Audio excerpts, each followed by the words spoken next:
So that is something you can't do in this game. So here's my humble opinion on the new Delta Force game. Such a potential miss here, guys. I mean, I understand. You wanted to make a game similar to Battlefield, bring in a specific player base, right? You also try to bring in the Escape from Tarkov community, the looter shooter enjoyers club, and the old gamers with the re-release of the campaign of Black Hawk Down. The funny thing is that I am all of these. This Battlefield-like conquest game mode has been around and it will be around. I don't have to introduce it. Let's talk about Delta Force. How does that differ from the competition? It is going to be an interesting one, so hold on to your heads. Corporate needs you to find the differences between this picture and this picture.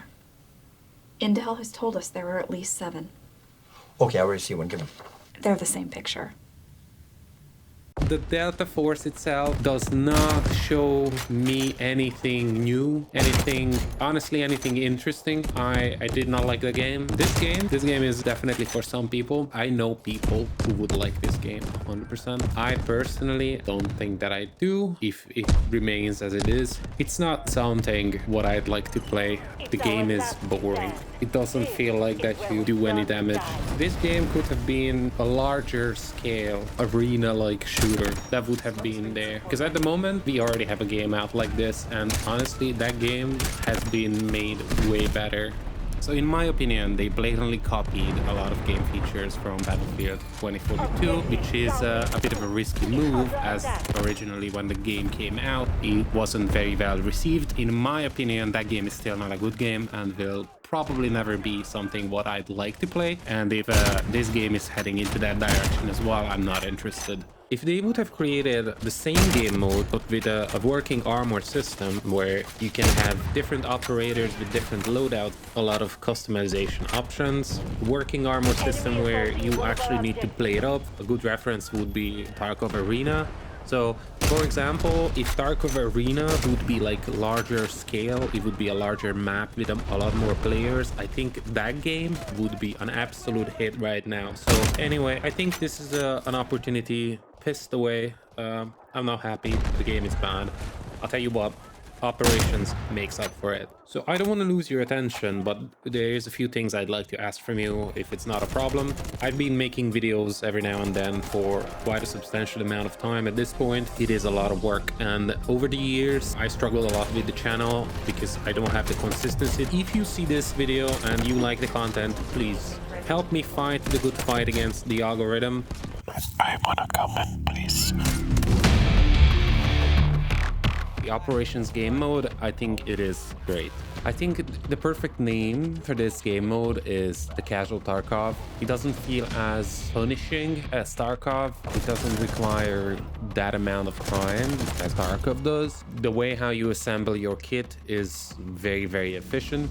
I cannot emphasize this enough, that how much better it is a game when it just works, and you don't have to wait for matchmaking, when you don't have to wait for your friend to sort out his stash, right? I mean, that's still kind of a problem here, but it's manageable. My only sole problem with the Operations is that and hear me out now, I think the maps should be bigger. The map should be huge. There should be a lot more players on the map, and we should be using vehicles to get around the map.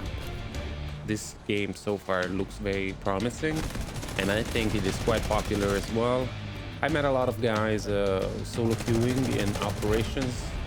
Most players, they came from Tarkov, including myself. This is the risk-free Tarkov. The gameplay loop is there. It's fun. I think it is very engaging, at least for me. I quite enjoyed my time so far in Operations. I tell you what, if you have a team for this game, I think it's awesome. Solo game, I don't recommend. It's not nice. We've seen this in other trio games before. So realistically, you can ambush a 3-man team, but what happens there is basically you're gonna kill 1 or 2, but by this time, your armor is gonna be all banged up and you're gonna be like really easy to kill. So no, at the moment, since all the teams joining a game are always a team of 3, so everyone is a 3-man team. Alone, you have a chance, but you only have like a really small chance to actually be effective against the 3-man team. Community is not bad though. You can find some like-minded people who you can actually have fun with, but you know yourself that sometimes that's not the easiest thing to do. But it is possible. You can speak to your team that, okay, so we're spawning here, we can start moving this way and that way, and then we can do this. One feature, it is so good. It is so good because then you can have an approach. You can make a decision on a team level. The one thing they could maybe do is the possibility of drawing on this map, live draw with a color. To do that, that would be awesome.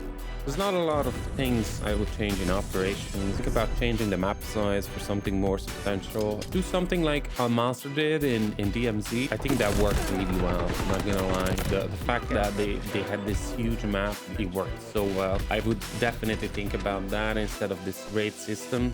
And everything is fine. Operations is a good game mode. I'm quite happy with it. It's definitely not a solo game, but the game itself is great. I'm not gonna say that it was full of genuine ideas. I think it was heavily affiliated by other titles already out now, but there was some really good game design decisions made, so I was very happy with how the game looks so far. If you agree or disagree with my opinion on this game, let me know in the comments below. I'm always keen for a good conversation there. Subscribe, and thanks for watching.